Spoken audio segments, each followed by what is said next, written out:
So, Dr. Sandhya, it's our pleasure to have you with us. Dr. Sandhya completed her MBBS and MS in general surgery from BJ Medical College, Pune in 1988 and then arrived in UK in 1994. She's completed her vascular surgery training in Wales and obtained qualifications from UK as well as Europe in vascular surgery and has been working as a consultant surgery since 2002. She's worked in collaboration with the Royal College to encourage women in surgical specialties and has been a woman in surgery representative. She's fulfilled various leadership roles as a college tutor, looking after surgery trainees, audit lead, medical service lead for the surgery department. She's also completed a diploma in leadership training. She's an honorary senior clinical lecturer for the University of Birmingham and the associate professor in the Department of Surgery at St. George's University School of Medicine. Broadly, I think Dr. Sandhya is not only a great surgeon, but she's also been an inspiration to many folks like us.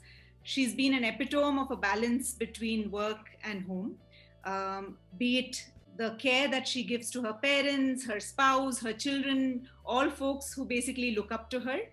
Not just that, she's also very, very conscious about her health and wellness in general. So, Dr. Sandhya, welcome to this webinar. Thank you for sparing time, for us amongst my pleasure that you have. Yeah.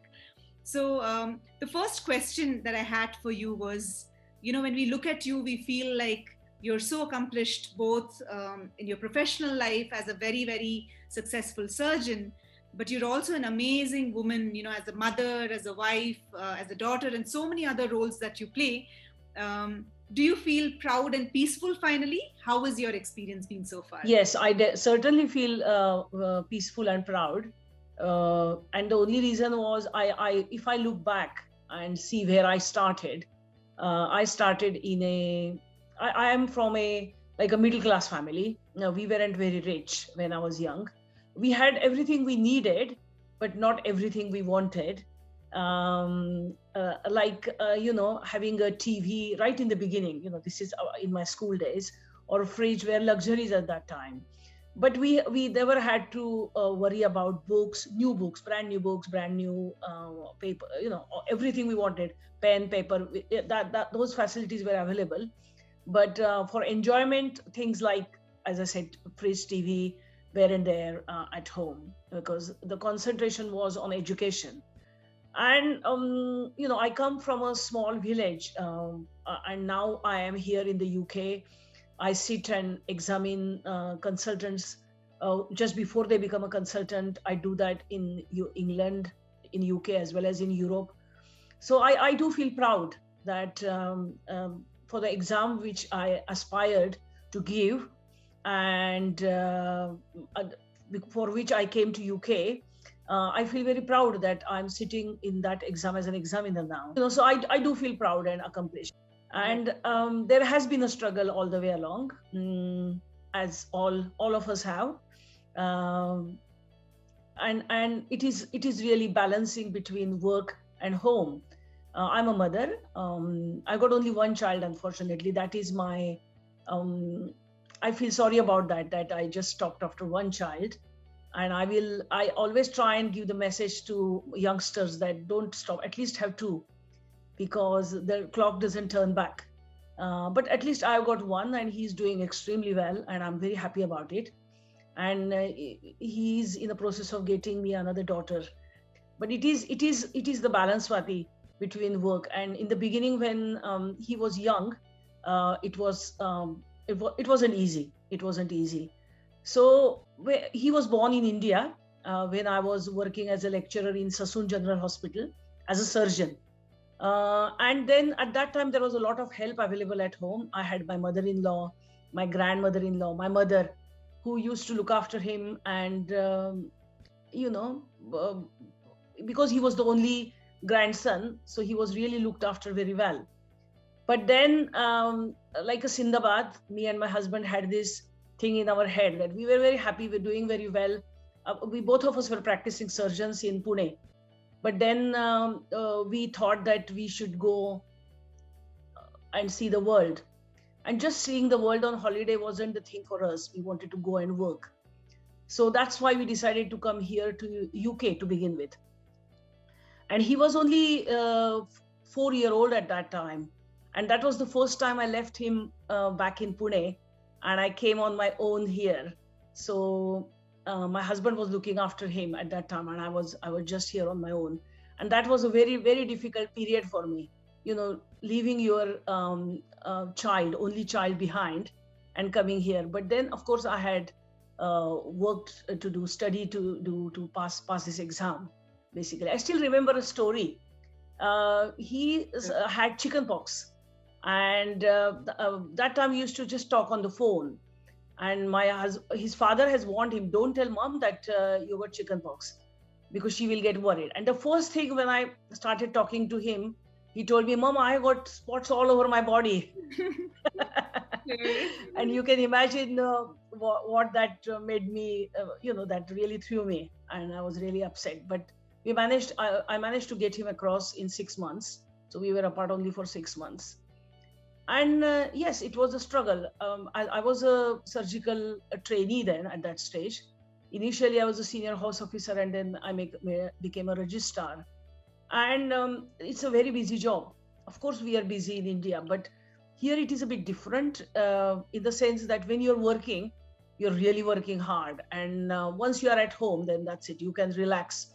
Like in India, I used to feel I was on call 24/7. And even if I came home, I was thinking about work and I was worrying about my patients and making calls.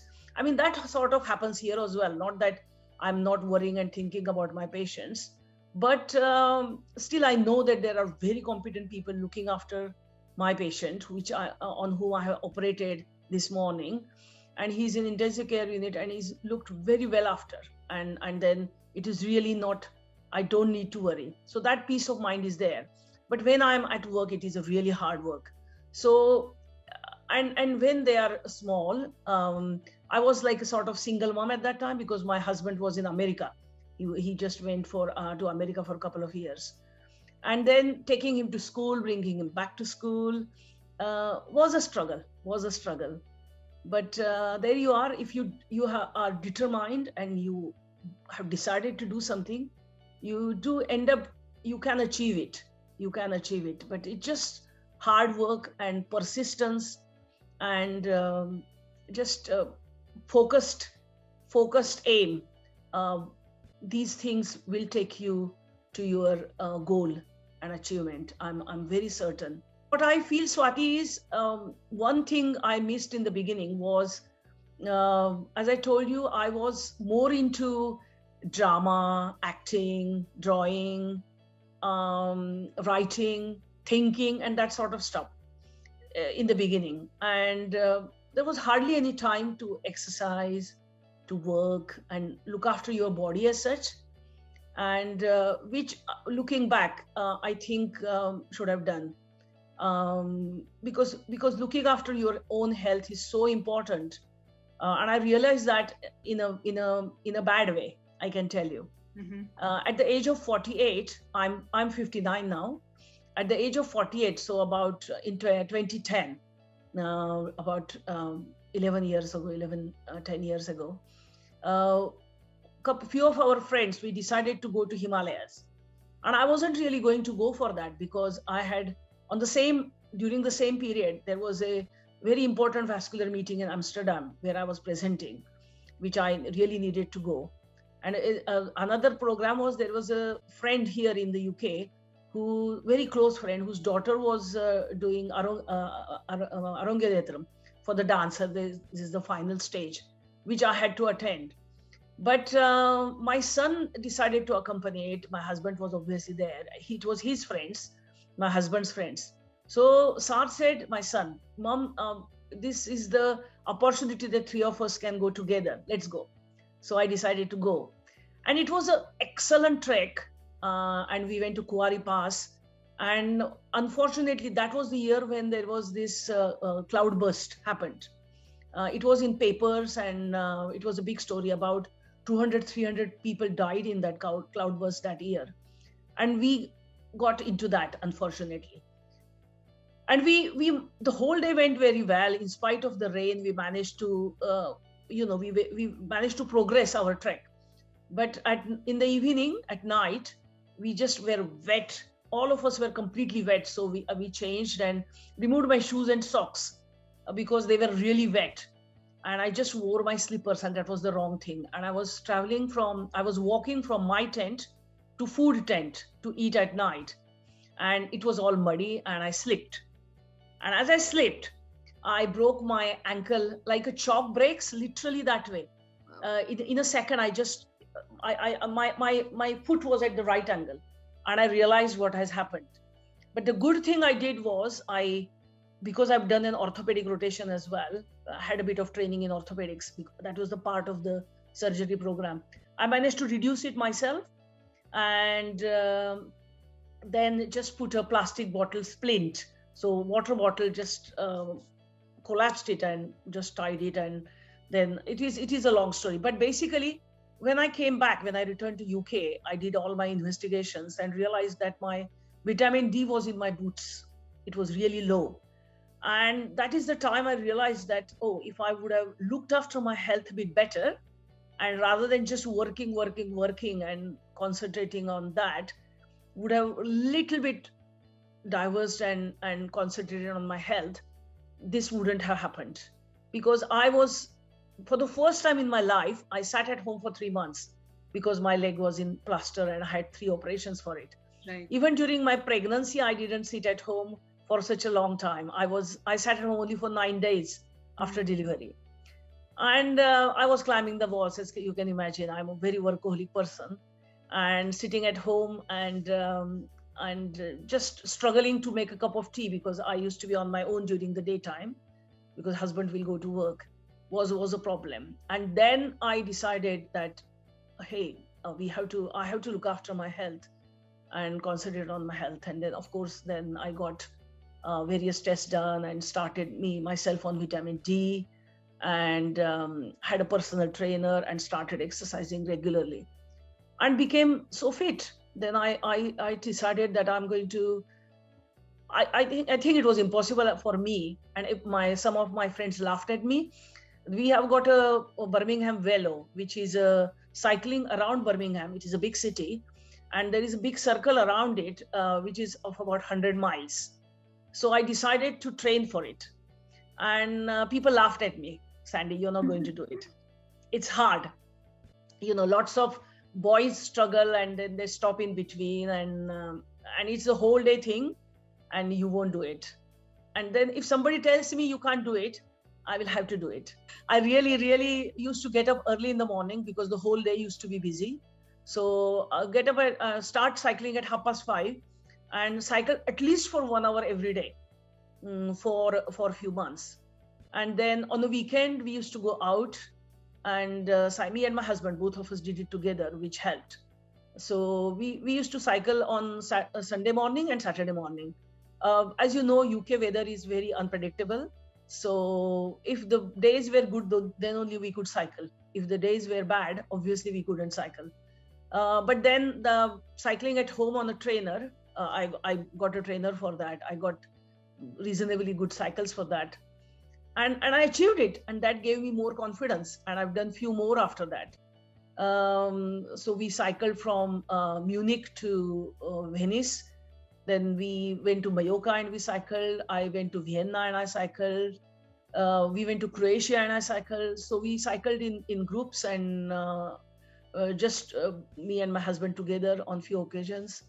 And I think it is an excellent activity. I know some people run on marathons and do various things, or there are triathlons.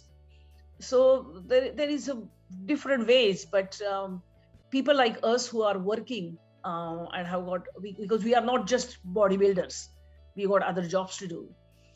So I think it is important, and I will really. That's why I really like the group which Swati has developed. It just because you are tired and you have a full day work and you have a operation list to do, stand there whole day, and you come and get tired and you want to just relax and do nothing. But because of Swati's group, I have to put that I have done something today. It just keeps you going, and I think it is very good that somebody is watching you. A big brother is watching you, to make sure you're working, and because it just helps to increase your stamina.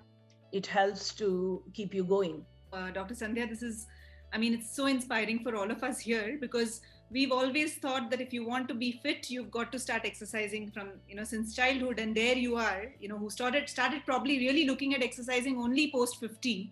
So we were all so amazed and sort of inspired by you, because of course, Swati, it is good that if you do it as a child, right, it's really good. But at least it's just, don't think it is late. It's never too late. And you just do it to increase your stamina, to get you fitter. Because even in the COVID now, look at, we see so many patients, and we in UK, we are touching about 125,000 deaths because of COVID.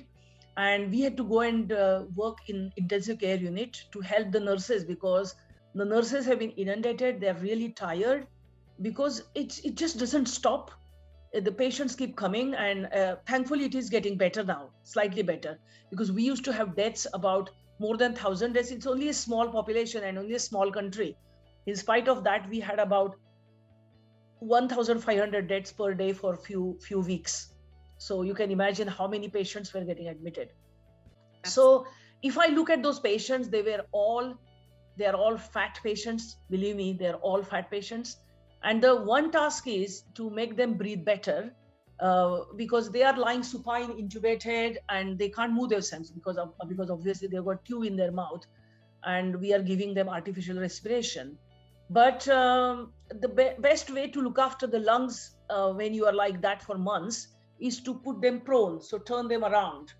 And when they're such big people, hundreds and more than 100 kilos, it is not easy to turn them. So there is a group of nine people we use. So 3 people on that side, 3 people on this side, 1 at the leg, 2 at the head. So like that, we have a group of 9 people turning one patient around. So, in that position with the face down, the lungs breathe better, apparently. So, and then again, you can't leave them in that position, because they get ulcers, like pressure ulcers on their nose. Though the face is like one side, they can get it on their cheeks, so you can't leave them in that position very long. So you have to turn them around again.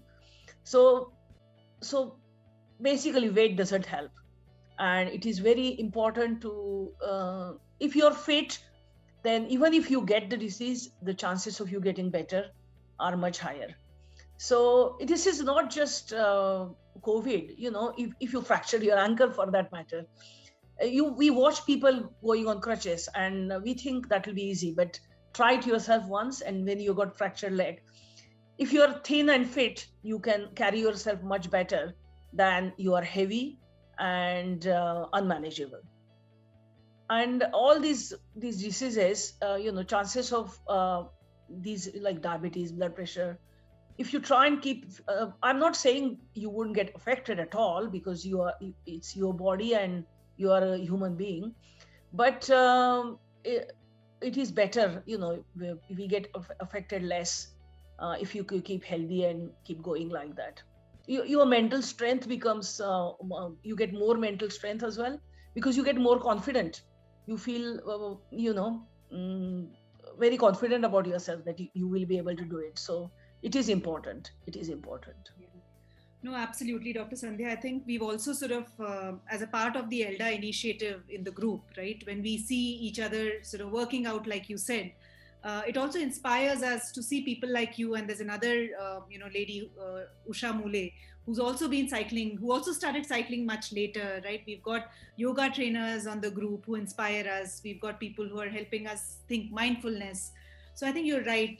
It's not just about those extra kgs, but it's also the discomfort that comes along with it. And personally for me, I think I started training only after I spoke with you a few years ago, when I had, at the age of 33, 34, I had severe spondylitis, and you had basically recommended that I go in for a personal trainer. And I keep telling everybody that I meet that that's probably one of the best advices that I've ever got, right? To invest in your own health and wellness. Because if we aren't able to be fit and happy ourselves, what good a mother or a daughter or a sister or a working professional can we be? So, thank you for sharing your, stories on that. Yeah. Um, I just wanted to say another thing. We feel that UK is a bit advanced than India, but when I was a surgical resident in India, we did have some female training in ENT, ear, nose, throat specialty, or in ophthalmology. Not There was one junior to me who was doing general surgery as well in Sassoon Hospital, where I was a resident doing MS. But when I came to UK, to my surprise, in Wales, but I was the only female surgeon trainee there. They all were boys, and it was all man's world, which really amazed me. So though they are advanced, maybe because they are very traditional, they weren't. So I just got interested, and in the Royal College, I checked the data, and I checked the data online also. And to my surprise, there were only 3% female surgical trainees and surgeons. So 97 were men and only 3 were female in surgical branch. And if you look at the medical admissions, 50 or 60, or in some colleges, 70% admissions are ladies, and only less 30-40 are men, maybe because the medicine is a nice branch for women. But as you progress, as you go up on the ladder, the ladies are not getting into surgery. So we started the initiative that was started in 1991. And as I said, we will be completing 30 years now in 21. We are going to celebrate it in a big way. But we have progress now, and going to the medical schools and conducting some sessions and courses and telling them that this can happen, you can have children. It is helping, and the numbers are going up and getting better. So now we have got about 13%. So from 3% to 13, it is still less, but it is getting better. It is. I got a surgical registrar now working with me. She is a mother of 3 kids. I call her superwoman because she's managing so well at home, at work, because it is not easy, but she's doing it. Yeah, no, amazing. I think 3% to 13% is a huge increase in close to 30 years. Yeah, I think we're all still could be better, but getting there. Absolutely, absolutely. Yeah. No, Dr. Sandhya, thanks so much for sharing. The fact that you see the women, you see that percentage of women increasing, and hopefully we'll see a lot more coming along the way. I also wanted to ask you. You mentioned you're 59. So you've also gone through, like you've gone through the journey as a mother, as a surgeon, you've also gone through the perimenopausal sort of a journey. We always keep telling within our team, that puberty and pregnancy is always celebrated, not just in India, but globally, but when women actually need help, we're suffering silently, we're suffering alone, right?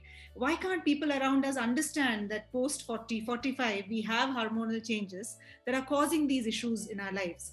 So we'd love to hear it from you, not just as a woman, but also as a surgeon. What was your experience like? What is your counsel to women like us who will very soon be there? Please share your candid experience. Yeah, I mean, it wasn't any different than any other woman, really. Being a surgeon doesn't help that period because the hormonal changes are happening to the body, in the body. And unfortunately, you banged it on the head, really, that pregnancy and puberty is celebrated, but nobody, menopause is not celebrated or not looked after properly, and we do suffer silently. And unfortunately, I suffered as well. In spite of being a doctor myself, I didn't realize that that's what is happening to me. Now, retrospectively, I know what was going through my mind and why this happened. But nobody cares. You think you've got a caring husband and caring son, but they don't understand it. They don't know. They don't suddenly realize that why she's behaving like this, why she's angry and or whatever. So nobody really looks at you sympathetically. Even elder women in the family, they have gone through it as well, but surprise, they don't realize it either, and don't show any sympathy. at least outwardly, and particularly when you are away from home, on your own, managing everything on your own, it doesn't help. So yes, I think it needs to be, somebody needs to look at it properly. And thank you, Swati, for looking at this important subject. Yeah, it needs to be investigated and tackled very sensitively and carefully. I agree entirely, because so many changes are happening in the body, and you know, to your hair, to your skin, to your thinking, to your abilities to do things. You start sweating all of a sudden. You feel like screaming, shouting if things go against your wish.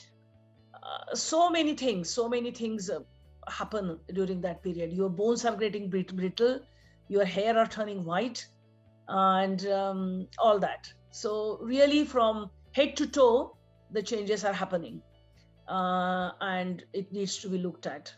You take any organ, lot of my friends had severe diseases in this period, like even cancer. I mean, it is not really directly, but that is the age as well, where you Right. are getting sort of mature, we call it, in a good way, or senior, and all these things hit you. So it is good to prepare beforehand. So it is better that we start a little bit before, at the age of 35 maybe, and prepare yourself, your body, and face it bravely and properly to avoid disasters. That's right. That's right. No, thank you so much for saying that.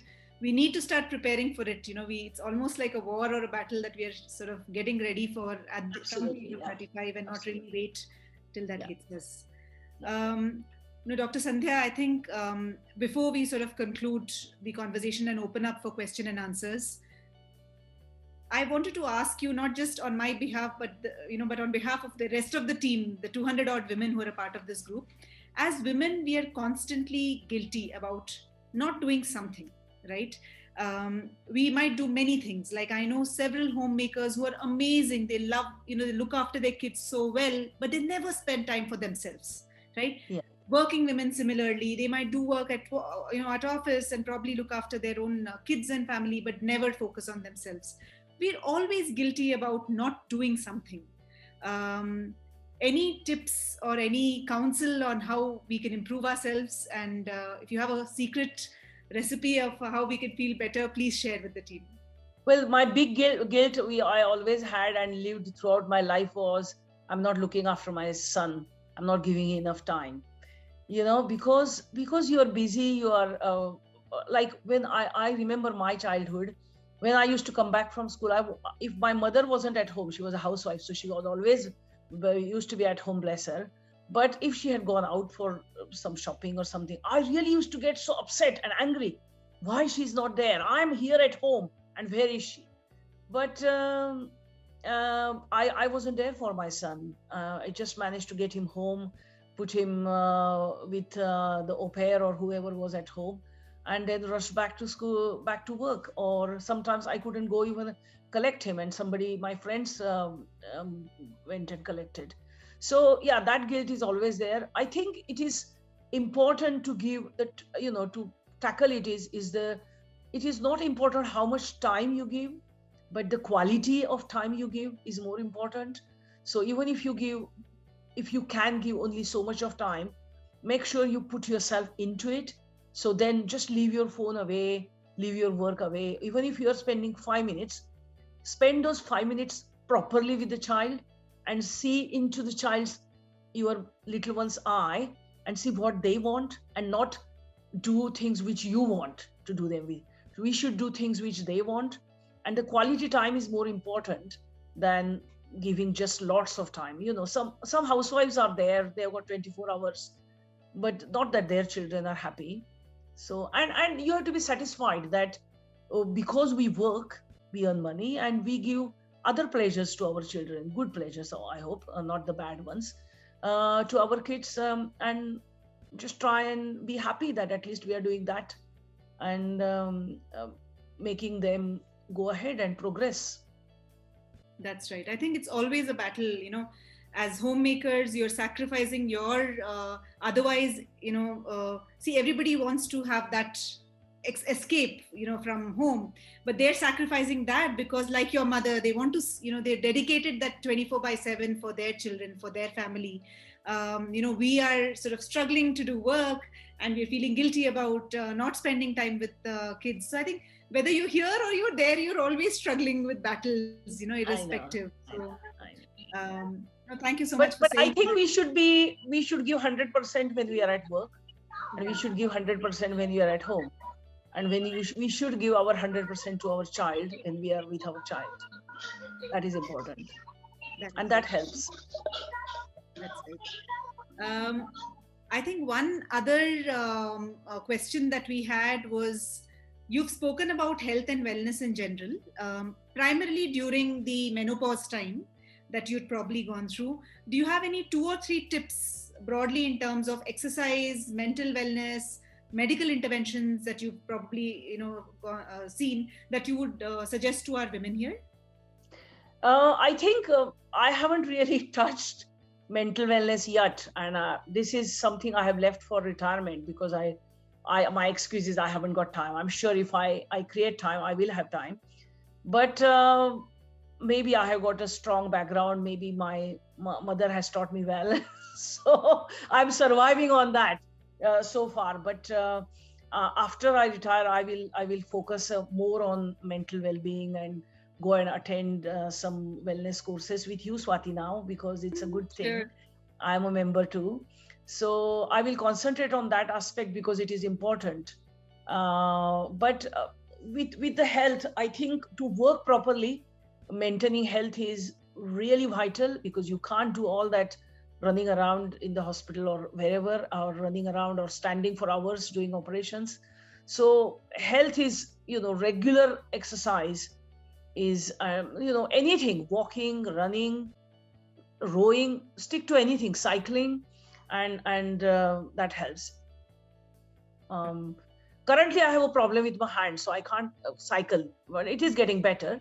So I'm just moved on to rowing, but then once this is better, I will move on to cycling again, or walking. So, but regularity is important, because you feel, oh, I've done so much of running around at work. No, that is not exercise. It has to be focused, and it has to be 100%. That's right. No, I think this is super helpful. I will open up the forum now for all women to sort of unmute themselves and ask questions if there are any. You can also put in your messages on the chat group if you have any specific questions. But ladies, please feel free to ask all your questions here, because I personally have a ton of them, which I will probably intersperse after you guys come up with those. But I'm personally also always conflicted about how do I manage my health, my family, my work, and every night when I go to bed, there's at least 1 or 2 things that I have in my mind, and I feel I failed as a person, right? I haven't been able to do this. And this entire concept of feeling less guilty all along the way probably would help me. But ladies, please feel free to unmute yourself and ask any questions. This is a great opportunity for us to learn from someone like Dr. Sandhya. Please go ahead. Yeah, there is a question here I can read. Can you go for skipping? Of course you can go for skipping. As I said, any exercise, skipping is a very good exercise, and it is, I will say, aerobic as well as anaerobic exercise. So very, very good exercise. Definitely. Sandhya, I've got a doubt. Yeah.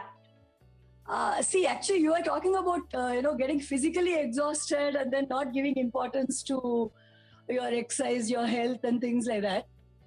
But I feel that mentally being exhausted is also one of the reasons. Like, you may not be physically exhausted, you may not be not being so busy as you had been, but mentally, like with personal commitments and mental exhaustion, like you don't give importance to your health. Like you feel that it takes a second thing.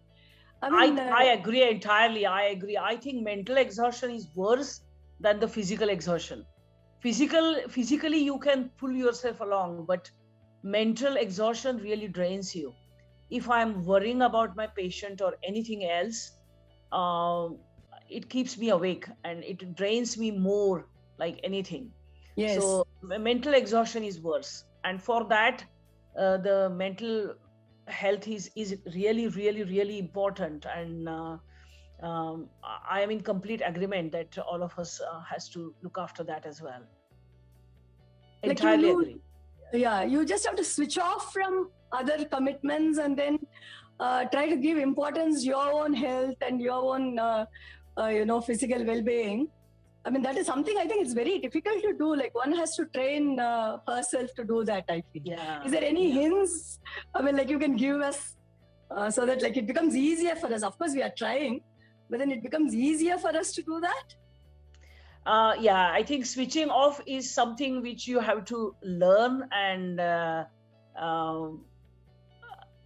maybe yogi people they attain that, just switching off. Have different compartments in your head.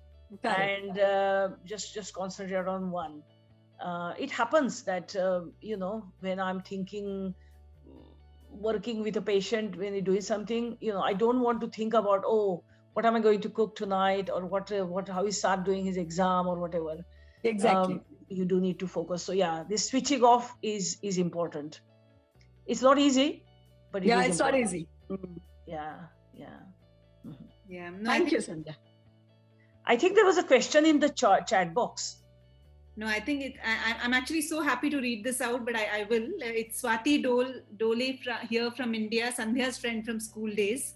She's feeling very proud listening to your achievements, very proud of you. Best wishes for your future endeavors. I'm sure you have plans. Oh yeah, Swati is my friend. I know her. Yeah. No, thank you, Swati. Yeah. Ladies, any other questions? Please feel free to type on the chat or just unmute yourself and ask them. So Dr. Sandhya, until another question comes in, I think the one that I wanted to ask you was, and we were discussing this a few hours ago. I think primarily, though our country is evolving, and of course, globally we're sort of evolving, but there are specific things that are expected of us as, from the roles that we play as a mother, as a, probably as a daughter, as a daughter-in-law, as a wife. And while the world's really moving to another space, and especially given the context of Women's Day, International Women's Day, I would personally like to hear from you. How have you sort of broken stereotypes? Because when you were mentioning that during your time when you had to pick up a specialty, the focus was, hey, you're a woman, do gynecology, right? I mean, yes. So there are some stereotypes. How did you personally break them, and what would your counsel be for us? Well, I will tell you something. When I was studying at Sassoon Hospital, I had a role model. There was a lady called Mrs. Mehta, and she's unfortunately no more. She's recently died, quite elderly now. At the age of about 90, she survived for a very many years. And she was my role model. She was a thin lady, but an excellent surgeon. She was expert in esophageal cancers. And she was a Parsi lady, and she was a chain smoker actually, which thankfully I didn't pick that up.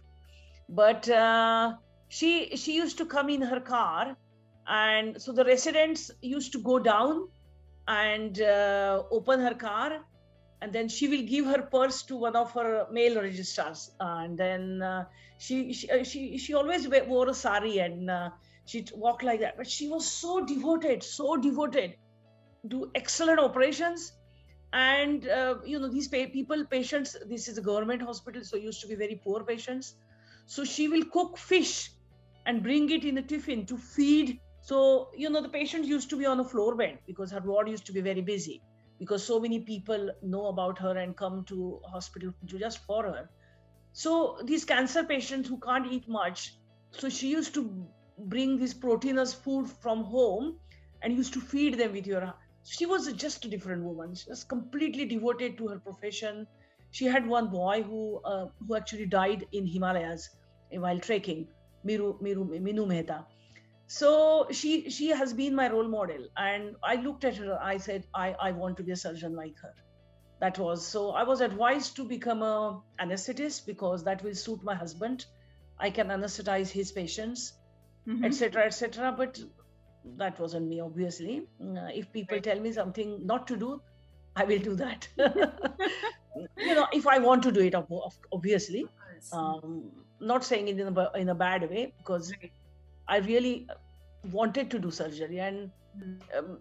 if you want to achieve, you just follow your dreams, and they do become true. They do become true. Mhm. Right, right. No, very, very, very true. Dr. Sandhya, we have another question here. Someone's always wanted to know about your rowing experience. Can you just talk a little bit about what is the indoor rowing that you do? Because we keep seeing your posts and we are wondering all the time. So please share a little. Yeah. So light. what I will take a photo of my rowing machine. So Sure. it is like I have got a water rower actually. So there is a water in a wheel, and I will put a picture so that will make it easy. Sure. And Sure. it's a very good exercise actually, because it exercises your whole body. So Mhm. I'm sitting on it and rowing. So I'm pulling on the strings. So Nice. I will take a picture while maybe my husband is rowing. I'll take a picture, and Sure. I'll take a picture of the machine. It's really good, very good exercising machine. Nice, nice. I think we're all eager. We keep seeing rowing and we are wondering where you're rowing in the snow. So probably help No, us because understand. these days you can't go to the gyms because of the COVID. Hmm.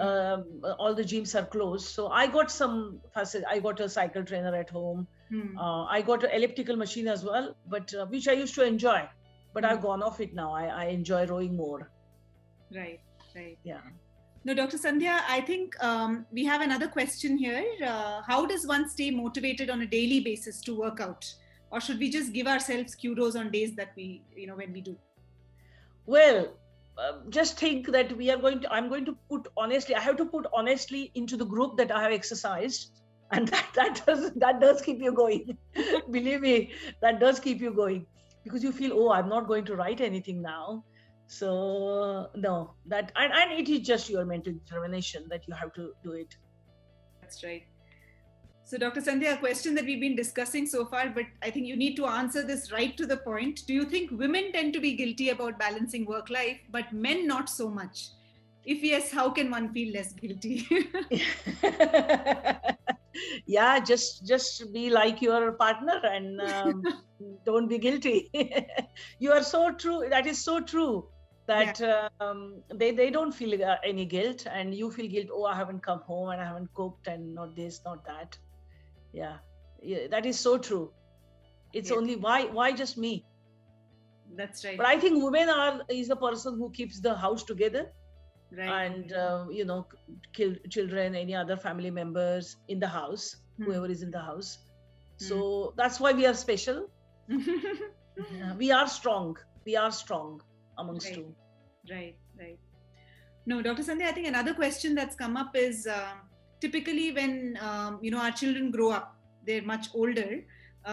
Suddenly, they don't need us, or so we feel. So, any tips on how do we deal with that transition where they've needed us for every single thing and they just don't need us at all?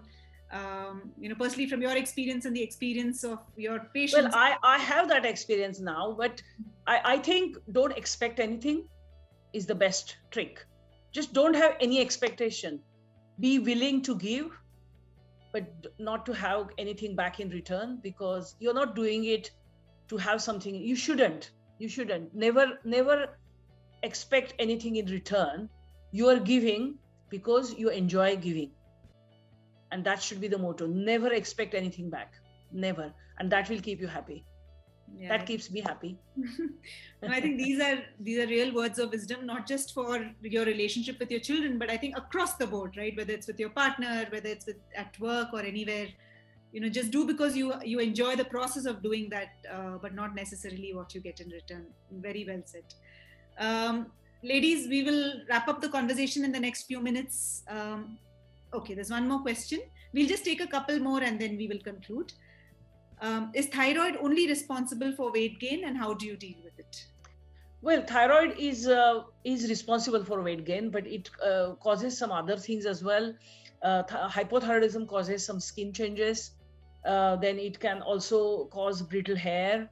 Then it can also cause mentally you are a bit low, because thyroid is something which keeps us active, keeps us going.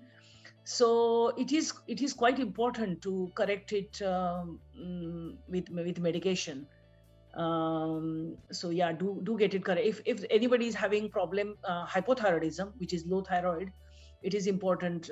Well, all these small constituents of the body, everything is important, and if there is an imbalance, then we suffer. So it is important to keep making sure that our all hormones and even the electrolytes, they are balanced in the body. So yes, it is good to get it corrected. Right. Thank you so much. Ladies, another couple of minutes. Any questions, please do ask now. Can thyroid ever self-regulate after one has hypothyroidism? It can, but it's not that common. You have to keep taking. So only if it is a hypothyroidism because of autoimmune disease with only a certain cause, then only it will auto-regulate. Otherwise, you just have to keep taking replacements, which is not a big thing, taking tablets. Diabetics take tablets, they take injections. People who have high blood pressure take tablets continuously. So yes, you have to take tablets. Very, very uncommonly, it will self-regulate. More commonly, you have to keep taking tablets. Dr. Sandhya, thank you so much for your time. I think we will still keep the forum open, and when we share the recording with others, we'll keep it open for women to ask questions on the group or send out an anonymous question so that we can ask you. But I can say this, from every member of the team and all the attendees here, that this honestly has been a great start to our Women's Day celebration, to feel empowered, not just as a working professional, but as a mother, as someone who's through the process of self-love and self-care. And thank you so much. I'm sure we've all taken back some great thoughts after this conversation.